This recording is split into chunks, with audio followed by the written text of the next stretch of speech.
अस्सलाम वालेकुम स्टूडेंट्स। आज के लेक्चर में हमने एक्सरसाइज 4A स्टार्ट करनी है। 4 क्वेश्चन हम प्रीवियस लेक्चर में कंप्लीट कर चुके हैं। आज हमने 5th क्वेश्चन से स्टार्ट करना है। Find the HCF of the following by the division method. हमने HCF फाइंड करना है डिवीजन मेथड से। उससे पहले हम प्राइम फैक्टराइजेशन से HCF फाइंड कर चुके हैं। डिवीजन मेथड से कैसे HCF फाइंड करते हैं ये हम अब सॉल्व करके देखते हैं।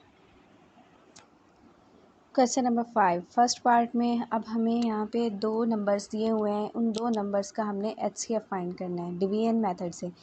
अब जो हमारे पास इसके अंदर होता है तो ये डिवाइडेंड होगा और ये डिवाइज़र होगा।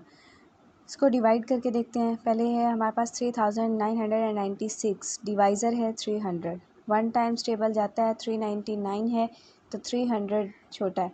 1 टाइम्स टेबल लेके जाएंगे 996 बचेगा। फिर हम इसका 3 टाइम्स टेबल लेके जाते हैं 900, रिमाइंडर हमारे पास 96 आता है। अब हमने क्या करना है, लॉन्ग डिवीजन मेथड में हम जब इसको सॉल्व करते हैं तो जो रिमाइंडर बचता है हमने इसको डिवाइज़र से दोबारा फिर डिवाइडेंड में चेंज करना होता है। रिमाइंडर फिर हमारे पास एज अ डिवाइज़र आ जाता है। अब जो 300 था उसको हमने अंदर रखा है और 96 से हम इसको डिवाइड करेंगे। 96 3 टाइम्स हम अगर टेबल लेके जाएं तो ये 288 आता है, रिमाइंडर में 12 बचता है। फिर हम क्या करेंगे, नेक्स्ट 96 को अंदर रखते हैं, फिर 12 से डिवाइड करते हैं।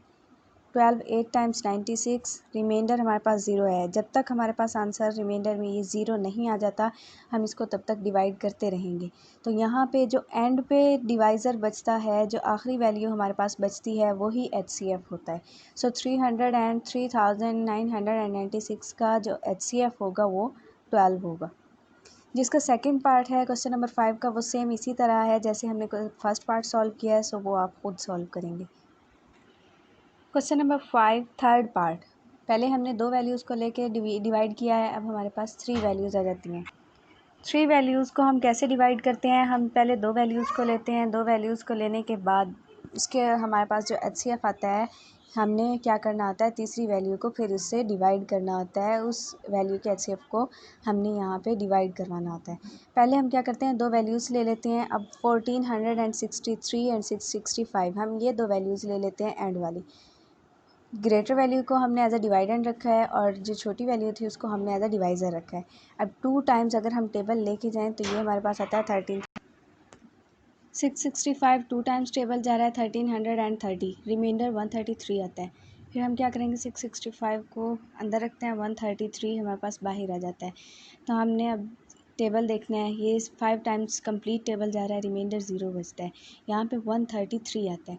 अब ये जो वैल्यू आएगी इसको हमने डिवाइड करना है, जो एक वैल्यू हमारे पास रह गई है। अब 399 को हम अंदर रखते हैं और 133 जो यहाँ पे HCF की जगह पे आया था उससे हम इसको डिवाइड करते हैं। ये कंप्लीट टेबल जाता है 3 टाइम्स फुली डिवाइड कर रहा है तो ये रिमाइंडर में 0 आ जाता है। और ये वाली जो हमारे पास वैल्यू बचती है वही HCF होगी। जो लास्ट डिवाइज़र होता है वही हमारे पास HCF होता है। तो इन तीनों वैल्यूज़ का जो HCF होगा वो 133 होगा।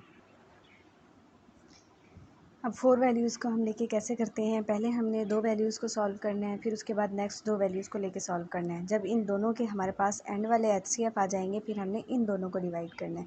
पहले हम लास्ट वाली 2 वैल्यूज़ ले लेते हैं, 1281 एंड 3416। इनको हमने ग्रेटर वैल्यू को डिवाइडेंड के तौर पर रखा है और लेस को एज अ डिवाइज़र। 2 टाइम्स इसका टेबल जाता है, रिमाइंडर में हमारे पास 854 बचता है। यहाँ पे अब 1281 को हमने एज अ डिवाइडेंड रखा है, 84 से डिवाइड करेंगे 1 टाइम्स 427। अब 854 को एज अ डिवाइडेंड रखते हैं 427, इसको 2 टाइम्स टेबल जाता है, रिमाइंडर में 0 आता है। तो ये इसके इन दो वैल्यूज़ के लिए हमारे पास HCF 427 होगा। नेक्स्ट दो वैल्यूज़ जो हमारे पास रहती हैं 1159 एंड 427, इनको हमने डिवाइड करना है। अब इसको डिवाइड करेंगे 427 2 टाइम्स 854, 305 रिमाइंडर है। 427 को हम एज अ डिवाइडेंड रखते हैं, डिवाइज़र होगा 305, 1 टाइम्स टेबल जाता है 122 बचेगा। फिर 305 2 टाइम्स 244 एंड फिर हमारे पास 61 बचता है। 61 को 2 टाइम्स, अब 122 को अंदर रखे तो ये 2 टाइम्स टेबल जाता है, रिमाइंडर में 0 आता है। अब यहाँ पे हमारे पास दो वैल्यूज़ थी, अब चार वैल्यूज़ थी, चार को हमने 2 टाइम्स यहाँ पे इसको डिवाइड किया है। तो एक का हमारे पास HCF 427 आता है और एक का 61 आता है। अब हमें HCF तो दोनों में से एक चाहिए, तो हम क्या करेंगे, अब नेक्स्ट अगेन इन दोनों को डिवाइड करते हैं। Now to find HCF we use last divisors of both dividend. Last divisor हमने क्या करने हैं, दोनों के लेने हैं बोथ डिवीजन्स में से।